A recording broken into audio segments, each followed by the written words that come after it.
ظلم کی انتہا ہے کہ اس وقت آلموسٹ 57 اسلامک کنٹریز ہیں دنیا میں، اور سارے ملکوں کی اگر آپ فوجیں ملائیں تو یہ تقریباً 6 to 7 ملین، 60 سے 70 لاکھ فوج بنتی ہے مسلمانوں کی.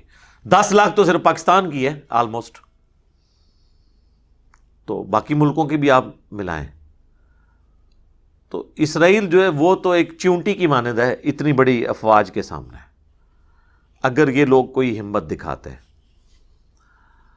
انہوں نے وہی کیا جی، اجلاس بلا لیا OIC کا، جسے کہتے ہیں وہ OIC، organization of Islamic countries, اور بس اس میں وہ قرارداد مذمت اور UNO کو بھی اپروچ کیا، لیکن وہاں پہ آپ کو پتہ ہے امریکہ نے ویٹو کر دیا، لیکن امریکہ کے خلاف کوئی بیان دینے کے لیے تیار نہیں ہے. امریکہ کے سفیر کو کوئی واپس بھیجنے کے لیے تیار نہیں ہے. ظاہر ہے مجبوریاں ہیں، وہ ایک علیحدہ بات ہے، لیکن ہمیں دکھ یہ ہوتا ہے کہ ایک طرف ہم مجبور بھی ہیں اور دوسری طرف ہمارے جو دعوے ہیں، ہماری جو باتیں ہیں، ہمارے جو ترانے ہیں، وہ تو لگتا ہے کہ دنیا میں سپر پاور ہی ہم ہیں. وہ پھر جب کنفلکٹ آتا ہے نا، پھر دل کو ذرا دکھ ہوتا ہے کہ یار ہم ایک لائن لیں اور بتائیں کہ ہم ان سے بہت پیچھے رہ گئے ہیں، ہمیں کافی ٹائم چاہیے ان کا مقابلہ کرنے کے لیے، کافی کوشش کی ضرورت ہے. اب ایسی صورتحال میں جو عام مسلمان ہیں نا، وہ گلٹ کا شکار ہے، ان کے دل کے اندر ایک غم کی کیفیت آتی ہے کہ جی ہمارے اوپر کیا ذمہ داری ہے، جہاد تو نہیں فرض ہو چکا، قتال فرض تو نہیں ہو چکا. اور آپ کو پتہ ہے کتنی NGOs جو ہیں، نان گورنمنٹ آرگنائزیشن، یا ان کو نان اسٹیٹ ایکٹر کہہ لیں، وہ لوگ انہوں نے تو بھرتیاں بھی شروع کر دی ہیں مجاہدین کی، اور جا کے ہم جہاد کریں گے.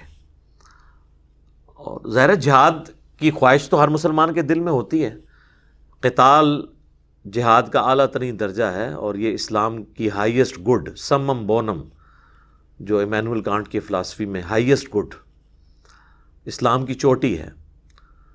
حتیٰ کہ بخاری و مسلم دونوں میں حدیث ہے، اللہ کے محبوب صلی اللہ علیہ وآلہ وسلم نے فرمایا میری خواہش ہے میں اللہ کی راہ میں قتل کیا جاؤں، پھر زندہ کیا جاؤں، پھر قتل کیا جاؤں، پھر زندہ کیا جاؤں، پھر قتل کیا جاؤں، پھر زندہ کیا جاؤں، پھر قتل کیا جاؤں. صحیح مسلم میں ایک اور حدیث ہے، جس کے دل میں شہادت کی تمنا نہیں ہے وہ منافقت کی شاخ پہ مرا. یعنی مسلمان کے ایمان کا حصہ ہے اللہ کے لیے جان دینا. شہید کون ہوتا ہے؟ جو گواہی دیتا ہے پریکٹیکلی مر کے کہ جس دین کا میں بلیور ہوں اس کے لیے اپنی جان بھی دے دوں گا. اور اس میں ایک اللہ نے آسانی رکھی ہے. صحیح مسلم میں ہی ایک اور حدیث ہے کہ آپ صلی اللہ علیہ وآلہ وسلم نے فرمایا جس شخص کے دل میں شہادت کی تمنا ہوئی اور اسے بسترے پر بھی موت آ گئی عام حالت میں، اللہ کے حضور وہ شہید لکھا جائے گا، بشرطے کہ اس کے دل میں تمنا ہوئی. یہ شرط ہے. تو ظاہر مسلمانوں کے دلوں میں تمنا تو موجود ہے. اور پھر ہمارے علماء جن کے بچے تو خود یورپ اور امریکہ میں پڑھتے ہیں، لیکن جمعے کی تقریروں میں ہمارا خون گرمانے کے لیے تو ماشاءاللہ ان کی خدمات حاضر ہیں. وہ بھی لوگوں کو کہتے ہیں جناب نکلو نکلو نکلو، اور اس سے پھر لوگ سوچتے ہیں کہ پتہ نہیں ہم گنہگار تو نہیں ہو رہے. جناب آپ کوئی گنہگار نہیں ہو رہے، یہ آپ کی رسپانسبلٹی نہیں ہے، یہ ذہن میں رکھیے گا. لہٰذا جتنی جہادی تنظیمیں ہیں یا اس طرح کے علماء قرآن سے جتنی آیات پیش کر کے نبی علیہ السلام کے مبارک زمانے کی، اس زمانے میں تو ہجرت فرض کر دی گئی تھی، اور نبی علیہ السلام کے ہاتھ مضبوط کرنے کے لیے یہ حکم دیا گیا تھا سب لوگ مدینہ شریف آئیں، جو ہجرت نہیں کریں گے منافق ڈکلیئر ہوں گے. اسی کانٹیکسٹ میں ہی سورہ نساء میں آیات ہیں کہ تم لوگ غریب لوگ جو کافروں کے قبضے میں ہیں اور اللہ سے دعائیں کرتے ہیں ان کی مدد کے لیے کیوں نہیں جاتے. ان آیات کو لے کے آج کے دور میں اپلائی کرنا، ان مسلمانوں کا کرنا جو ایک دوسرے کا گلا کاٹتے ہیں، تو ان کی کریڈیبلٹی کہاں تک ہے؟ اس وقت تو مسلمانوں کی تعداد تھوڑی تھی، تو ہر بندے کے اوپر جہاد کرنا فرض تھا. سیدنا عمر نے اپنے دور خلافت میں کوئی ایک جنگ بھی لڑی ہے؟ تو یہ آیات ان کو بھول گئی تھی، اس لیے کہ انہوں نے جنگ کے لیے فوج قائم کر دی تھی. کوفے کو فوجی چھاونی ڈکلیئر کر دیا تھا. قادسیہ اور یرموک میں سیدنا عمر خود نہیں گئے ہیں، آپ نے فوج روانہ کی ہے. تو آج بھی یہ فوج کا کام ہے، کسی جہادی تنظیم کا نہیں ہے کہ وہ پرائیویٹ مجاہدین بھرتی کرے. اور ان کو وہ صحابہ کرام کے بارے میں بتایا. اور یہ بھی آج ایک آپ متھ دور کر لیں, جو لوگ کہتے ہیں نا کہ جی وہ صحابہ کرام کا ایمان بڑا مضبوط تھا, ایمان مضبوط ہو تو آپ کے پاس اسلحہ کم بھی ہو تو کوئی مسئلہ نہیں ہے, آپ ٹکرا جائیں. میرے بھائی یہ بھی آپ بالکل غلط بات کر رہے ہیں. اس کی وجہ یہ ہے کہ صحابہ کرام اگر تلوار لے کے جاتے تھے نا تو سامنے والے کے پاس بھی تلوار ہی ہوتی تھی, تھا کہ نہیں؟ برابر ہی ہوتا تھا نا. آپ یہ کہہ سکتے ہیں کہ ادھر تعداد تھوڑی تھی ادھر تعداد زیادہ تھی. یہ نہیں ہوتا تھا کہ یہاں سے وہ تلوار لے کے گئے ہیں اور سامنے سے بندہ گولی لے کے آ گیا. وہ تو میں کہتا ہوں آپ اس بات کو آپ نے اب گستاخی نہیں شمار کرنا. چلے میں صحابہ کرام کی مثال نہیں دیتا ہوں, میں کہتا ہوں بہت پارسا قسم کے علماء بزرگان دین یا ان سے بھی بڑے مرتبے کے 1,00,000 لوگ بھی لے آئیں اور سامنے ایک یہودی فوجی کھڑا ہو جس کے ہاتھ میں کلاشنکوف یا اس سے کو لیٹسٹ اسلحہ ہو, یہ سارے تلواریں اٹھائی رہ جائیں گے, تو یہ لاکھوں کی لاشیں ہی آپ اٹھا کے لے کے آئیں گے, ایک یہودی ان سب کو مار دے گا. لیکن صحابہ کے زمانے میں یہ نہیں تھا. اگر وہ رومن سے یا پرشین سے لڑے ہیں نا تو ایک تلوار کے مقابلے پہ دوسرا جب بندہ آتا تھا تو ایک تلوار کے مقابلے پہ ایک تلوار ہوتی تھی, 1 to 1 مقابلہ ہوتا تھا. یہاں پہ آپ ڈنڈے, لاٹھیاں, زیادہ سے زیادہ کوئی رائفل اٹھا کے لے جائیں گے. ان کے پاس لیزر گائیڈڈ گنیں ہیں, ایئر سٹرائکس ہیں ان کے پاس. تو لہذا یہ بھی کہانی کرانی اب اپنی عوام کو بند کرتے ہیں. صحابہ کرام اور ان کے مخالفین ایک جوڑ کے تھے لڑائی میں, دونوں کے پاس ایک طرح کا اسلحہ تھا. ورنہ مجھے بتائیں آپ 1,00,000 بھی آپ تلوار والے لیں, سامنے سے ایک بندوق والا آ جائے وہ سب کو مار کے چلا جائے گا, قریب آنے ہی نہیں دے گا. تو یہ بالکل مثال دینا غلط ہے. لہٰذا آپ لوگ گلٹ فیل نہ کریں. یہ ایک باقاعدہ پوری ٹریننگ کے ساتھ جو فوجی لوگ ہیں جن کو آج کی ٹیکٹکس پتہ ہیں وہی لوگ ہی جا کے میدان جنگ میں لڑ سکتے ہیں. باقیوں کی تو آپ کو لاشیں اٹھانی پڑ جائیں گی, الٹا وہ آپ کے لیے مصیبت بن جائیں گے جو چلے جائیں گے. اور بعض لوگوں کا دھندا کھل جائے گا کہ وہ غائبانہ نماز جنازہ پڑھا کے چندہ اکٹھا کریں گے. کئی لوگوں کی روٹی روزی بھی کھل جائے گی اس کے اوپر, اور ان کی روٹی روزی کھولنے کے لیے یہ سب کچھ کر رہے ہوتے ہیں. تو میں گورنمنٹ سے بھی, ریاستی اداروں سے بھی ریکویسٹ کروں گا ان کے اوپر کڑی نظر رکھیں جو یہ اس قسم کی جہادی بھرتیاں کر رہے ہیں. میں نام نہیں لیتا, آپ کے سامنے علماء کی ویڈیوز آئی ہوئی ہیں جی. 5,00,000 بندے جی وہ طیب اردگان کو کہہ رہے ہیں جی 5,00,000 بندہ میں دینے کے لیے تیار ہوں. ٹھیک ہے جی, اور بھائی 5,00,000 کیا تم 5 کروڑ بھی لے آؤ کچھ نہیں کر سکتے جب تک مقابلے پہ ایٹ لیسٹ اس کے قریب کا اسلحہ نہ ہو.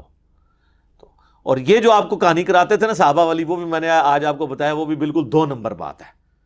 حضرت خالد بن ولید اگر تلوار لے کے گئے ہیں نا رومن امپائر کے خلاف, تو سامنے سے بھی جو جرنیل ہے اس کے ہاتھ میں بھی تلوار ہی تھی. یہ نہیں تھا کہ اس کے ہاتھ میں ریوالور تھا. اور پھر بھی حضرت وہ خالد بن ولید نے جو ہے وہ تلوار کے اوپر گولی روک لی تھی, جس طرح وہ آپ کا وہ سلطان رائی جو ہے بیلچے کے اوپر گولیاں روک لیتا تھا. اس طرح نہیں ہوتا. تلوار کے مقابلے تلوار تھی, برابر کا جوڑ تھا. آج نہیں ہے نا یہ برابر کا جوڑ. آج ہم تلوار یا ڈنڈے لے کے چلے جائیں سامنے سے تو وہ بھون کے رکھ دیں گے, اور ایئر سٹرائک کریں گے تو کارپیٹ بمنگ کر کے سب کچھ. یہ میں آپ کو ڈرا نہیں رہا, میں ریالٹی بتا رہا ہوں, یہ حقیقت ہے. اور یہ جو آپ کو وہ کہانیاں کروا رہے ہیں نا, اور پھر وہ اشعار پڑھتے ہیں کہ جناب وہ میں نہیں کرتا, پھر وہ کہہ دیں کہ کسی کی توہین کر دی ہے اس کا شعر پڑھ کے, ان کو شعروں تک رہنے دیں. ریالٹی اس سے بالکل ڈیفرنٹ ہے. ٹھیک ہے, اور انہی چیزوں کا خیال سلطنت عثمانیہ نے نہیں رکھا تھا. اسی وجہ سے وہ آلموسٹ 3 براعظموں میں پھیلی ہوئی سلطنت, اس کے مقابلے پہ کچھ بھی نہیں تھے یہ گورے, انہوں نے ملیہ میٹ کر کے رکھ دی کیونکہ انہوں نے وقت کے تقاضوں کا خیال نہیں رکھا. یہاں پہ علماء اور بزرگان دین بس یہی دعائیں کرتے رہ گئے کہ دشمن کی توپوں میں کیڑے ڈال جائیں. ان کو کیا پتا تھا کہ کیڑے تو توپوں میں نہیں ڈال سکتے نا میرے بھائی. ٹھیک ہے نا, تو یہ انہی چکروں میں رہے. کسی نے کہہ دیا کہ جی یہ جو اسلحہ یوز کر رہے ہیں اس میں خنزیر کی چربی استعمال ہوتی ہے. ٹھیک ہے یار, تسی اس اسلحے دے اوتے کھلو کے نماز پڑھنی ہے.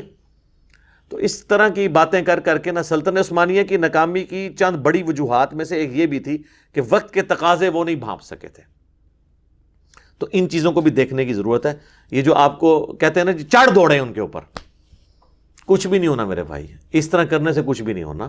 آپ عقل کے ناخن رہیں, جو صحیح بات ہے. باقی عوام الناس تو میرے بھائی ذمہ داری پوری کر رہی ہے. ہم صابن کی ٹکیا سے لے کر, اپنی ماچس سے لے کے, اپنے موٹر بائک کے پٹرول سے لے کر, ایک ہمارے ناردرن ایریا کی چوٹی پہ بیٹھا ہوا ایک غریب آدمی جس کے لیے 1 لیٹر مٹی کا تیل خریدنا بھی ایک ایشو ہے, اور وہاں پہ وہ لکڑیاں جوڑ کے اس پہ مٹی کا تیل ڈال کے اپنی ہنڈیاں پکاتا ہے، وہ بھی اتنا ہی ٹیکس دے رہا ہے مٹی کے تیل کے اوپر جو یہاں پہ ہونڈا سیوک والا دے رہا ہے، یا وہ اور کون سی گاڑیاں آج کل جو مولویوں کی نظر آ رہی ہیں، V8 فارچون، من تو نام ہی نہیں آتے، اللہ شکر ہے میرے کو موٹر سائیکل ہے جی، کیا فارچونر کو غلطی نہ کر لیں، وہ بھی انہیں ہی ٹیکس دے رہے ہیں۔ جب یہ حالت ہے تو یہ سارے کا سارا ٹیکس جو لوگ کہتے ہیں ٹیکس نہیں دیتے، 40 انڈائریکٹ ٹیکسز ہیں جو ہر پاکستانی دے رہا ہے، آپ اس کی جیب سے اس کی اجازت کے بغیر نکال رہے ہیں، 40 کے قریب ٹیکسز، ہر چیز کے اوپر تو ٹیکس لگا ہوا ہے۔ تو یہ ٹیکسز سے ہی ہمارے ریاستی اداروں کے بجٹ میٹ ہو رہے ہیں۔ تو ہر پاکستانی آلریڈی جہاد میں حصہ ڈالے ہوئے ہیں۔ فوج میں بھی تو سارے بندے تو نہیں آگے جا کے لڑتے، آگے جو جا کے لڑ رہا ہے وہ یہ کہہ سکتا ہے یہ پیچھے جو دوسرا فوجی روٹیاں لگا کے بھیج رہا ہے اس کی کوئی قربانی نہیں جہاد اور قتال میں، بھائی وہ روٹی نہ بھیجے تو بھوکا مر جائے گا، آگے اس کی بھی ذمہ داری ہے۔ اور جو روٹیاں لگا رہا ہے نا اس کو آٹا کون پرووائڈ کر رہا ہے، ایندھن کون پرووائڈ کر رہا ہے، اس کو مہینے کا خرچہ کون دے رہا ہے؟ میں اور آپ اپنے ٹیکسز کے ذریعے۔ لہٰذا ہم بالکل عہدہ براں ہیں اس حوالے سے۔ عوام الناس کی ذمہ داریاں کیا ہیں وہ میں اینڈ پہ بتاؤں گا۔ اس حوالے سے کوئی عوام الناس کی ذمہ داری نہیں ہے کہ وہ گھر بیٹھ کے تو گلٹ فیل کرے اور کسی وہ جہادی تنظیم کے ہاتھ لگ جائے، اور کل کو FATF کی جو تلوار لٹک رہی ہے وہ لٹکتی ہوئی تلوار کسی بھی وقت پاکستان کے اوپر گر سکتی ہے، ابھی تو لٹک رہی ہے۔ اور پچھلے ایک دہائی کے اندر آلموسٹ ہم نے جو فوجی آپریشنز کے ذریعے کامیابیاں حاصل کی ہیں، خصوصاً ضرب عصب اور رد الفساد کے ذریعے، وہ ساری ہماری فوج کی قربانیاں پھر زیرو سے ملٹیپلائی نہ ہو جائیں۔ یہ دوبارہ سے ایک یہ جو معاملہ اب شروع ہے، ان کو جو انٹری مارنے کا موقع مل گیا ہے نان سٹیٹ ایکٹرز کو، تو اس حوالے سے یہ ساری باتیں یعنی کرنا ضروری تھی۔ تلخ کئی ایک چیزیں ہیں جو ڈسکس کرتے وقت بعض اوقات مجھے بھی یعنی فیل ہو رہا ہوتا ہے کہ جب کوئی ایک نیا بندہ دیکھے گا وہ کہے گا یار یہ کس قسم کی باتیں کر رہا ہے، لیکن حقیقت یہی ہے۔ وہ اگلے دنوں بھی کسی نے وہ ایک لطیفہ انہوں نے مجھے بتایا، وہ شیئر کیا ہوا تھا، لیکن یہ ہے زبردست بات ہے کہ مسجد میں نماز پڑھتے ہوئے جو پہلی صف والے بابے ہیں وہ تو امریکہ کی اور اسرائیل کی تباہی کی باتیں کر رہے ہوتے ہیں، اور جو پچھلی صف والے بچے ہیں وہ امریکہ کے ویزے اور گرین کارڈ کے لیے دعائیں کر رہے ہوتے ہیں۔ تو دیکھ لیں آپ، یہ جتنے لوگ ابھی ریلیاں نکال رہے ہیں، یہ سب کچھ کر رہے ہیں، ان میں سے آپ کسی کو آفر کریں یہ سب ویزا لگا کے چلے جائیں گے۔ حقیقت بات ہے۔ آپ کو یہاں بیٹھ کے کہہ رہے ہیں ان کی پروڈکٹس کا بائیکاٹ کریں، یہ کہتے ہیں نا، اور خود وہاں بیٹھے ہوئے ہیں، ان کو ٹیکس دے رہے ہیں، اور ان ٹیکسز سے ان کی فوج ہمارے مسلمانوں کو قتل کر رہی ہے۔ تو ان کو کہ ذرا آپ قربانی کر کے واپس آ جائیں نا پاکستان، نہیں آئیں گے۔ آپ کو کیا کہہ رہے ہوں گے؟ ان کے پروڈکٹ کا بائیکاٹ کرتے ہیں، خود بیٹھ کے ان سے کھا رہے ہوں گے۔ تو یہ دوغلی پالیسی ہے۔ یہ اسی طریقے کے بھاشن ہے جو ہمارے علماء لوگوں کو نیکی کا بھاشن تو دیتے ہیں لیکن خود اس پہ عمل انہوں نے نہیں کرنا ہوتا۔ تو یہ حال ہے کہ وہ بزرگ جو ہیں وہ تو اسلام دشمن قوتوں کی تباہی کی دعا کر رہے ہوتے ہیں، اور ان بزرگوں کی اولادیں جو ہیں ان ملکوں کے ویزوں کے لیے دعائیں کر رہی ہوتی ہیں۔ ایک ہی مسجد میں آپ دیکھ لیں 2 اسٹیٹ آف مائنڈ چل رہے ہیں، اور ریالٹی یہی ہے، چاہے ہمیں بری لگے۔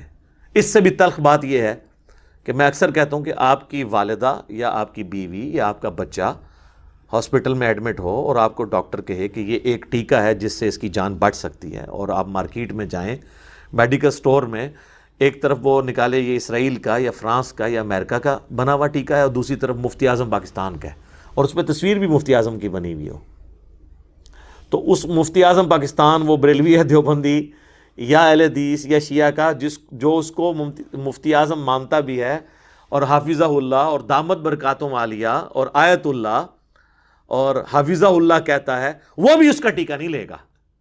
وہ کہے گا بھائی جی رہن دو، اے ہی دیو منو۔